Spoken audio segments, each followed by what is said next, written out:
সমস্যাগুলোর জট এমনভাবে খুলেছে যেটা অস্বাভাবিক। আচ্ছা, এর সঙ্গে কি আতরের কোনো সম্পর্ক আছে? আজকে কিন্তু 10 দিন শেষ হয়ে যাচ্ছে। কালকেতে কিন্তু অন্য রূপ দেখবেন নে।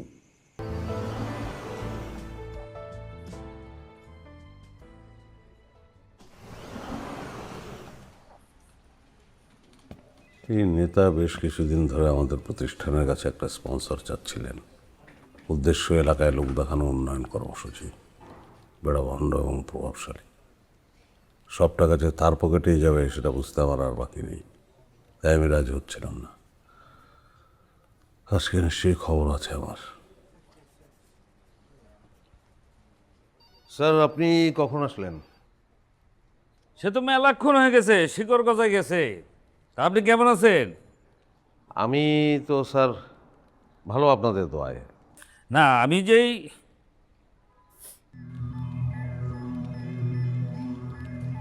বাহ ভাইজান, সুন্দর একটা আতর মাখছেন, ঘ্রাণে মৌ করতেছে।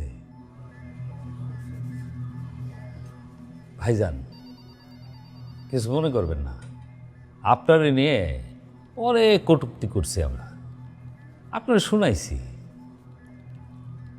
আমার তহবিলের জন্যে স্পন্সরশিপ দিক আর না দিক আপনার প্রতিষ্ঠান, তাতে কিছু যায় আসে না। আপনার বা কী করা আছে? আপনিও তো সাধারণ একজন কর্মকর্তা। তবে হ্যাঁ, এই বিষয়ে আমার লোকজন যদি আবার ডিস্টার্ব করে আমাকে জানাবেন, সাথে সাথে আমি অ্যাকশন নেব, উচিত শিক্ষা দেব। আসি,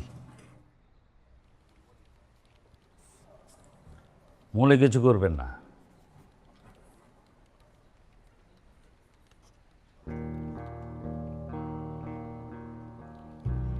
গত কয়েকদিন আমার অনেক সমস্যার অলৌকিক সমাধান হয়ে গেছে।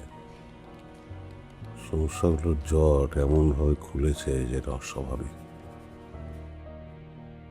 আচ্ছা, এর সঙ্গে কি আতরের কোনো সম্পর্ক আছে? এই ঘটনাগুলো অবশ্যই কাকতালীয়।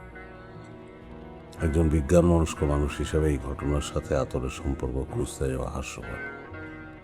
বোঝা যাচ্ছে ওই লোক কিছুটা হলেও আমার উপর প্রভাব রেখে গেছে। তার উপর আমাদের দুজনের চেহারার মধ্যে একটা গভীর সাদৃশ্যতা আছেই।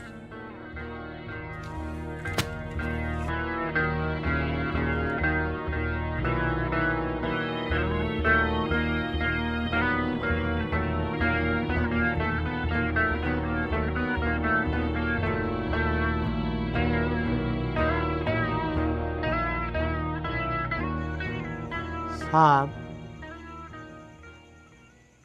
আজকে কিন্তু 10 দিন শেষ হয়ে যাচ্ছে। কালকেতে কিন্তু অন্য রূপ দেখবেন নে। খুব সাবধানে থাকবেন, খুব সাবধান, খুব সাবধান।